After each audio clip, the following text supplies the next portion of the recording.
All right, back by unpopular demand, the Surrey Experience. It's been a long 8 months since I've done one of these things, and I know everyone's probably thinking, gee, why would you wait so long in between episodes? It's because people are fucking assholes, that's why. I got so much hate when I released the first episode of the Surrey Experience. Oh man, I wish I saved some of the emails. They were fucking horrific. But it was all from people that don't even live in Surrey, so they can go fuck themselves. But 8 months and 2 death threats later, and I'm back, bitches. Just to give you some context of why I even started the Surrey Experience in the first place. And I should remind you, this is 8 months ago when the whole turf war was going down in Surrey and we were averaging like 3 shootings a day and all the shit was going down. And Surrey was the butt of every joke. We were on the front page of the newspaper every day. So me being the genius I am, I was like, dude, this is perfect. It's a war zone in Surrey right now. So I'm going to tell everyone how safe it is to live in Surrey, and it's going to be hilarious. Because in comedy, it's always funny to have an opposing point of view. So since there's this full-blown gang war going on in Surrey right now, I'm going to go on stage, and I'm going to tell everyone what a joy it is to live in Surrey, and how it's the ideal place to raise your children. This shit writes itself. So while all the shootings are going on, I wrote 5 minutes of material on how awesome Surrey is, and how great Surrey guys are, and how it's like one of the safest cities to live in, and how the Canucks are eventually going to move here one day. And in my head, this is the funniest shit ever, right? This is like the most brilliant shit I've ever wrote in my life. I had a 5 minute set, perfectly structured, segues, everything. So I got a gig in Vancouver, and I'm like, this is perfect. This is where I'm going to unleash this 5 minutes of fury. This is where I'm going to put out my 5 minutes of Surrey material, and I'm going to blow the roof off the place. I'm going to steal the show with my Surrey is safe material. And people are going to be talking about me on the way home. This is going to be awesome, you know. This 5 minutes of Surrey is going to put me on the map. And normally when I do comedy, I usually get pretty nervous before I'm about to go on stage. It's natural. But for this gig, I wasn't even nervous. I believed in my Surrey material so much. So I go to the spot, to do my set, and they do the whole thing. Next comic coming to the stage, blah, blah, blah. And I go up there. So I go up there and I do my 5 minutes of Surrey material. And when I say I do it, I really do it. I totally committed 100%. I leaned into every punchline. I performed all the act outs, 100% committed. And I got nothing. Complete silence. I didn't get one laugh, not a chuckle, nothing. You could hear a pin drop in that motherfucker. All I could remember was this old white lady. She wasn't too old, but she was 3 years removed from being a MILF. Right? And 4 minutes into my set, and when you're on stage, it's hard to really see anything. You can only see the front row. So this lady was sitting in the front row, and 4 minutes into my set, and I'll never forget this, she just gave me the middle finger. And that's when it finally dawned on me that this isn't your crowd. Just take a knee, run out the clock, and get the fuck out of here, right? So I'm just all right, I want to thank everyone for coming out. You guys were awesome. I dropped the mic, and I got in my car, and I got the fuck out of there so fast. I swear to God, dude, aside from my grandma passing away, that was probably the worst moment of my life. Dude, I didn't even go home. I drove straight from the gig, straight to Stanley Park, and I just sat out there for a couple hours just staring in the water what the fuck am I doing with my life? In the middle of the night, it's raining and shit, and I'm just sitting there, and there's homeless people walking by me. They're probably what the fuck's wrong with this guy? Anyways, I go home eventually, and I go over the material, trying to convince myself I don't suck, right? It's not me, it was the crowd. If the audience were people from Surrey, it would have killed, right? I'm doing all that shit. Then the light bulb finally went off. It's I know what I'll do. I'll do a podcast. And I'll never have to go through the trauma of doing Surrey material on stage. I'll do a podcast defending Surrey. I'll pump it out to all the people from Surrey. I'm pretty social media savvy. I created my entire business on social media. So this is going to be a piece of cake. I'm going to record the podcast. I'll pump it out. Everyone in Surrey will love it. It's going to be great. So I record the podcast and I start following everyone from Surrey. And I follow honestly 1,500 people, and 2 people follow me back. So the podcast starts getting some hits, and I'm thinking, okay, this is great. I'm getting some hits here. And then just that's when the barrage of hate mail came in, literally death threats. And I wish I saved some of them. It was fuck you, you're a douchebag. Who the fuck defends Surrey? What the fuck is wrong with you? And this is all from not from people from Surrey, obviously. So fast forward 8 months later, and one of my good friends, DJ Intense, listens to it and he retweets it, and that's when I start getting positive emails. That's when I start getting people emailing me like, "Hey man, this is awesome! Like, thanks for defending Surrey and all this shit." And like, people actually saying, "Yo man, that was really funny." You know, it's like, where the fuck were you guys 8 months ago when I first dropped this shit?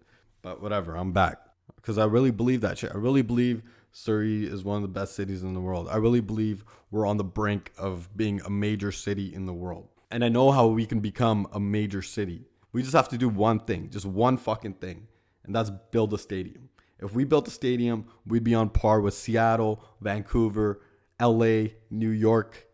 That's all we need is a fucking stadium. Something on par with Rogers Arena, like a 15,000 seater. That's the next step in our evolution. I bet you if we had a stadium, people would be coming here. If anyone did a concert in Vancouver, they would stop by in Surrey as well. And Surrey building a stadium is totally feasible. Look at Abbotsford. Abbotsford has a fucking arena. Shit town Abbotsford. It's like a 4,000 seater, but it's still a fucking arena. They had like WWE come there. Dude, how the fuck does Abbotsford have a stadium and we don't? That doesn't make any sense to me. If those fucking farmers in Abbotsford can build a stadium, we can easily do it. It wouldn't even be that hard. Like, how much would a stadium really cost? Like 300-400 million? That's nothing. We could easily pull that off. If I ever ran for whatever the fuck Sug Dollywall is, this would be my campaign speech, right? Because people in Surrey are loyal as shit. I promise you, our season tickets will be sold out every year. And only by people from Surrey, because everyone knows the rest of BC would never come. Look at all the cities in the States, like San Jose. No one can tell me San Jose is better than Surrey. Edmonton. Edmonton's one of the shittiest cities of all time. All they have is the Oilers and like a stupid ass mall. Surrey can match them blow for blow. The only thing we're missing is a stadium and a professional sports team. Like Sacramento, there's no way Sacramento is better than Surrey. I have family out in Sacramento, so I go there a lot. And trust me, it's nothing compared to Surrey. The only thing they have is a stadium and the Sacramento Kings. And the owner of the Kings is like an Indian guy. Have you seen him? His fucking daughter's a smoke show. I think she's like an only child too. Props to the dude that puts a seed in her. Buffalo, there's no way Buffalo's better than Surrey. It fucking snows there all the time. That's the next move, man. We need to build a 15,000 seat arena and it would change everything. We would be a major city on the world scale with that one move. $300 million investment, and every restaurant, every hotel, every business in the city would flourish. And it wouldn't even cost $300 million. We could do it for so cheap. Look how many dipper tradesmen we have. I just want to get all the dipper tradesmen together and be like, hey, that's enough houses. Stadium, motherfuckers. That's what we need to build. And all these dipper tradesmen work fast too. So it wouldn't even take like 2-3 years. I bet they could bang it out in like 6 months. I bet we could bang it out in 6 months for half the price. It might not be the most reliable stadium, but fuck it. A stadium's a stadium. It won't be exactly built to code, but whatever. The heat might stop working, but what the fuck are you going to do? You know what I mean? Then we get like a shitty little D-League basketball team. And we sell that bitch out every night. Win, lose, or draw. And then the corporate douchebags in the NBA would see our rabid fan base. And they'd give us an NBA team so fast and make your head spin. Right? And then we can get like Jazzy B to be our Drake. Sitting in the front row. Right? Starts doing bhangra every time someone hits a three-pointer. And the next thing you know, people are doing concerts here. Famous musicians, comedians. Then we get these dipper tradesmen to start building high rises, and whatever Vancouver is doing, we just do it a little bit better than them. Their bars close at 2, we'll make our bars close at 3. They charge $1 million to shoot a movie here, we'll charge $100,000. Just gotta keep one-upping them every time. Anyways, I'm gonna have to wrap this shit up soon because I gotta go pick my parents up from the airport. They're coming back from India, and honestly, man, they couldn't come back soon enough. I don't know how people live without their parents. Fucking worst 3 weeks of my life. I don't get what all the hype is about having your own place. It fucking blows. I literally had to be the man of the house for the last 3 weeks. I used enough paper plates for one lifetime. Chick should want a guy that lives at home with his parents. Because that means he's most likely got a good head on their shoulders. You know what I mean? If my parents were dicks, I would have moved out like 5 years ago. He probably won't cheat on you because his parents were in a committed, loving relationship. And once his parents die, guess who's going to inherit the house? If you're just looking to like have a one night stand, then yeah, go be with the douchebag with the condo in downtown. But if you're looking for your future husband, you want to find a guy that lives with his parents. You don't want to date a guy who rents an apartment. He's probably not even eligible for a mortgage. I wish I got to go to India with him though. I haven't been to India since the 6th grade. And trust me, I saw some shit in the 6th grade. Because I didn't stay in Delhi or Bombay. I stayed in the village where my father grew up. And I saw some shit in the 6th grade. So the last time I was in India, there was this guy in my village that was allegedly possessed by demons. That's why I wanted to go back. I wanted to know, was he really possessed by demons or was he just retarded?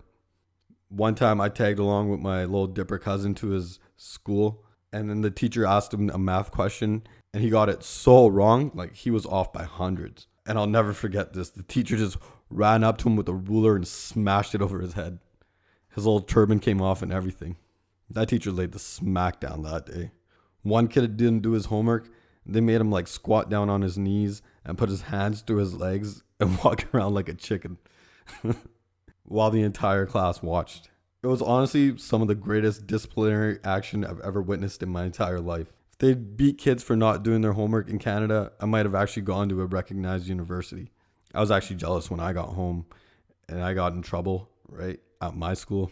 They made me stay in detention for an hour after class. I was like, dude, I'd rather just get slapped in the face with a ruler. Get it over with quick. All right, but I do want to thank everyone who emailed me, all the positive emails anyway. They were really nice and really uplifting. And I want to thank everyone that actually emailed me questions. The Surrey Experience is just going to be a fun podcast where we talk about Surrey and what's going on in our community. And I'll try to get some fun guests on. I talked to DJ Intense, so I'll probably be doing a podcast with him somewhere in the near future. So follow us on Instagram at The Surrey Experience. And you could catch this podcast on iTunes and Stitcher, as well as YouTube. So I will get into some of the fan questions that you guys sent in. And I'll do my best to answer them. So here we go. So I'll get into some of the emails right now. I'm just going to open them up. It's a fucking computer, man. What the fuck? Honestly, I bought this computer 2 months ago and it's already like virus the fuck out. I don't know how the hell that happened. When I went to buy my computer, right, the little salesman guy's like, I knew exactly what computer I wanted. And so I go to the guy and he's like trying to sell me the same one, but like a used one. And he's like, dude, you'll get like free warranty for 2 years. And I'm like, yeah, I want a new one. He's like, dude, trust me, this one's way better. It's only been used for a couple months. It's practically brand new. And you get free warranty for 2 years. And I was like, dude, do you know what the fuck someone can do with a laptop for 2 months? What, I'm just supposed to roll the dice that this person didn't take his laptop in the shitter? You know what I mean? Get me a brand new 2016 laptop, all right? I don't want your fucking used shit. You can send that to someone else. I'll never buy a used laptop or used cell phone or anything. Getting a used laptop or smartphone is like the equivalent of like borrowing someone's underwear. You know what I mean? But anyways, okay, so I got them open up now. All right, the first email. Oh shit, it's a female listener. I shouldn't probably say their name. Okay. All right. Dear Surrey, I am getting married in October to the man of my dreams. Well, congratulations.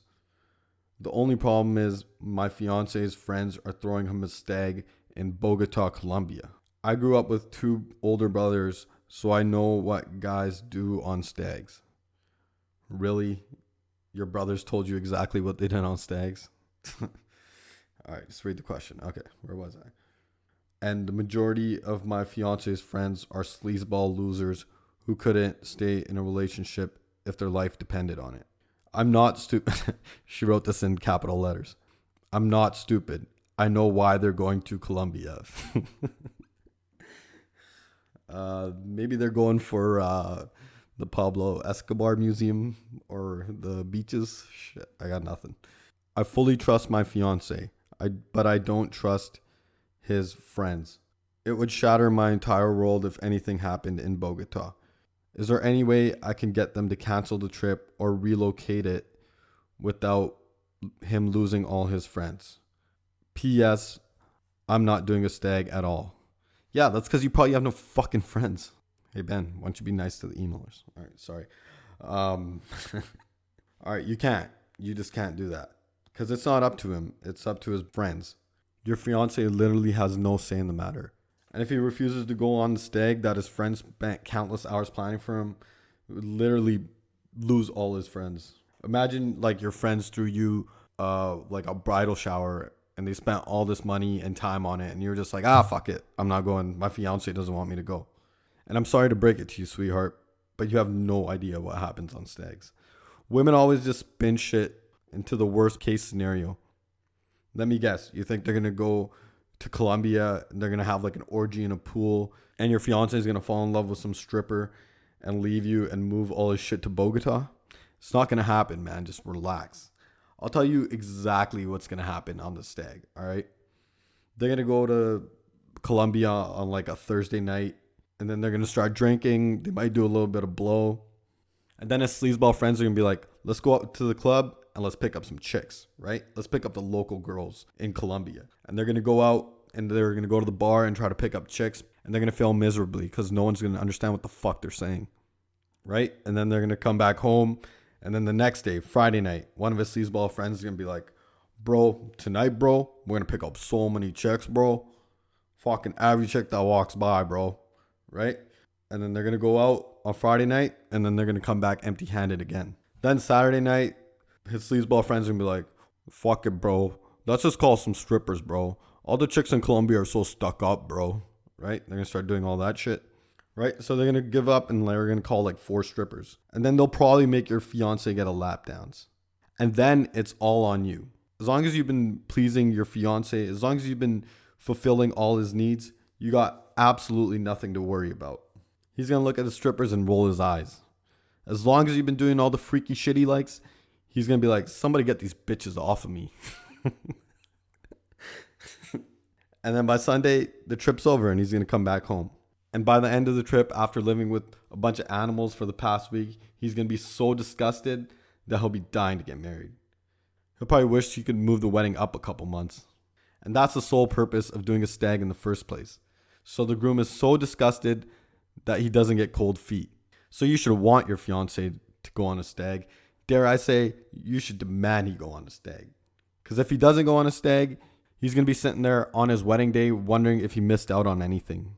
But if he did go on a stag, he'll realize strippers are overrated and he's making the right choice in life. All right. And if you would like some of the brilliant advice I just gave this young lady, please send in your questions or comments to the Surrey Experience at gmail.com. I've been such a fuck up for the last 28 years that I give some of the best advice ever, as you've all just witnessed. Any questions on any topic, any comments, anything you guys want to send in, the Surrey Experience at gmail.com. Just please refrain from the hate mail because I'm at capacity for that shit. Okay, next email. This one has gay cousin in the subject line. This ought to be good. My cousin is gay! ! He came out to me and his sister 6 months ago, and we're the only family members he has come out to. It really caught me off guard because we've spent countless hours talking about chicks, and we've even gone to a few strip clubs in our day. Anyways, a couple weeks ago, he introduced me to his longtime boyfriend, and after a few Ryan Cocks, I think he meant to say Ryan Cokes, but he spelled Coke, Cocks. He revealed to me that his boyfriend proposed to him and he said yes. In my drunken state, I told him it was a bad idea and that he should return the ring. He hasn't talked to me since. Of course not. And he has been ignoring my calls and text messages. I must remind you that our family is old school desi. And his parents have no idea he loves the peen. I was only looking out for his best interest because he is one of my closest family members and best friends. How should I patch things up with him? Was I wrong for telling him it was a bad idea? Well, I think your heart was in the right place. You just chose to express your feelings in the stupidest way possible. But I do agree with you. I do think it's a bad idea. You can't just tell desi parents that you're gay and you're getting married all in the same night. You know what I mean? You got to ease into that shit. First, he needs to sit his parents down and then come out and tell him he's gay. Then he has to give him at least a couple years to process that information because it takes generations for our parents to process that shit. Because 20 years ago in the 90s, it was taboo to even get married to someone that your parents didn't arrange. It was taboo to even talk to someone of the opposite sex. If you didn't get an arranged marriage, that was like being the gay of that day. But then everything changed because that chick went to India, right? And she married like that taxi driver or whatever. And her mom and her uncle had her whacked, right? And then CBC did a documentary on it. And all the white people were like, dude, what the fuck is wrong with these guys? And that's when brown parents started realizing that they were wrong and that you should be allowed to at least know the person you're going to spend the rest of your life with for like a couple of weeks before you get married to them. That documentary changed everything. Then brown parents were like, okay, you can find your own spouse. That's fine. But they better be brown and they better be from the same caste as us, right? And slowly after years and years, brown parents warmed to the idea of like a white husband or an Asian wife. And that's where they are in our evolution right now. In 2016, it's perfectly acceptable to have brown parents and marry a white guy. People talk a little shit, but you could pull it off. It's no problem. I honestly think I could bring a big black chick home and my parents would be totally cool with it. But if I brought a big black guy home, my dad would be like, what the fuck? Could you imagine bringing home like a big black linebacker? Like, Dad, this is DeMarcus. I'm going to spend the rest of my life with him. He's like, just shut up. So I think your cousin should take it slow. Come out a couple years later, introduce the boyfriend. A couple years after that, get engaged. By then it'll be like 2020 and our parents will finally evolve to that level of accepting gay marriage. But if your cousin gets crazy and gets married like ASAP, please, please, please invite me to that wedding. I think a gay wedding in Surrey would be fascinating.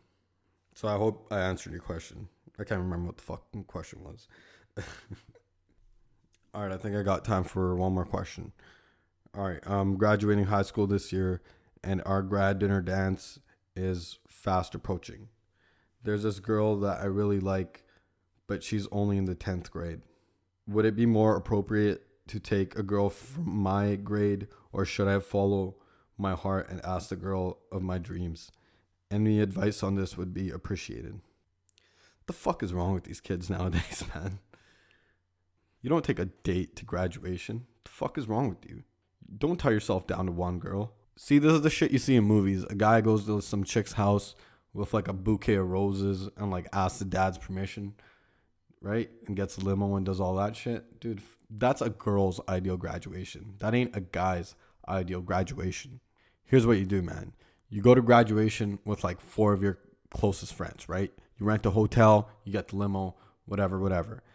And then when you go to graduation, every chick in your class, everyone, the fat one, the skinny one, the nerdy one, the one that just came from India, every one of those chicks, you befriend them, you talk to them, you take pictures with them, you tell them how awesome it was going to school with them, right? It doesn't matter if they have braces. You be nice to each and every one of them. You compliment each and every one of them on their dress, on their makeup, all that shit, right? You add them on social media, you get their phone number, you get their email. Every chick in your class. I'm talking like 300-400 numbers here. Because there's going to come a day when you become of age, you're going to run into all these chicks at a bar. And they're going to look hot as fuck. They're all going to outgrow their glasses and their braces and all that shit. And they're going to get their acne removed. And based on how you treated them at graduation, they will treat you accordingly. You know what I mean? It's not about getting laid on grad. It's about setting yourself up for your entire bar hopping career. So don't commit yourself to one girl on graduation. I repeat, do not commit yourself to one girl. My strongest advice here is talk to every girl, get all their numbers, be nice to them, set an impression that will last until you guys start going to bars. So if you guys would like the brilliant advice I just gave these people, please send in your questions and comments to surreyexperience@gmail.com. I will be releasing a podcast about every week. So follow us on Instagram at the Surrey Experience and check out our website. And you can follow us on iTunes and Stitchers. Leave a comment or leave a rating or whatever. Or don't. It's up to you. I don't really give a fuck. But this is the Surrey Experience, and I'll talk to you guys next week. Oh, and before I go, I just want to send a shout out. I hate when people say that. What was the phrase you used before black people invented shout out? A thank you, a special thanks. All right. I want to send a special thanks to my dear friend DJ Intense for hyping my shit. You're the man and you're a fucking legend in my book.